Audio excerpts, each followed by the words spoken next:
రంగారెడ్డి జిల్లా Shamshabad airport police station పరిధిలోని గగన్ పహాడ్ వద్ద ఒకే ద్విచక్ర వాహనంపై 8 మంది యువకులు ప్రమాదకర రీతిలో ప్రయాణిస్తూ స్టంట్స్ చేస్తున్న ఘటన సంచలనం రేపింది. ఈ దృశ్యాన్ని గమనించిన కొందరు వాహనదారులు వీడియో తీసి సోషల్ మీడియా ప్లాట్ఫామ్ ట్విట్టర్లో పోస్ట్ చేసి శంషాబాద్ డీసీపీకి ఫిర్యాదు చేశారు. ఈ ఫిర్యాదుపై వెంటనే స్పందించిన రాజేంద్రనగర్ ట్రాఫిక్ ఇన్స్పెక్టర్ రాజేందర్ గౌడ్ ఈ 8 మంది యువకులను అదుపులోకి తీసుకుని శంషాబాద్ ఎయిర్పోర్టు పోలీసులకు అప్పగించారు. శంషాబాద్ ఎయిర్పోర్టు పోలీసులు ఈ ఘటనపై కేసు నమోదు చేసి దర్యాప్తు ప్రారంభించారు. ఈ యువకుల్లో కొంతమంది మైనర్లున్నట్లు రాజేంద్రనగర్ ట్రాఫిక్ సిఐ రాజేందర్ గౌడ్ పేర్కొన్నారు. ఈరోజు సిపి ఆఫీస్ యొక్క సోషల్ మీడియా సెల్ నుంచి మాకు ఒక ఫిర్యాదు అందినది.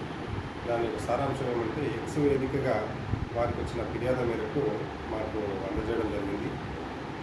ఆ ఫిర్యాదుని మేము పరిశీలించిన పిదప ఒక వీడియోలో ఒక 2 వీలర్ పైన 8 మంది వ్యక్తులు అతి ప్రమాదకరంగా వేగంగా మరియు ఇతరులకు హాని కలిగించే విధంగా వాహనాన్ని నడిపిస్తున్నారు. మరియు నేషనల్ హైవే రోడ్డు పైన అతి ప్రమాదకరంగా నడిపిస్తున్నట్టుగా గమనించడం జరిగింది.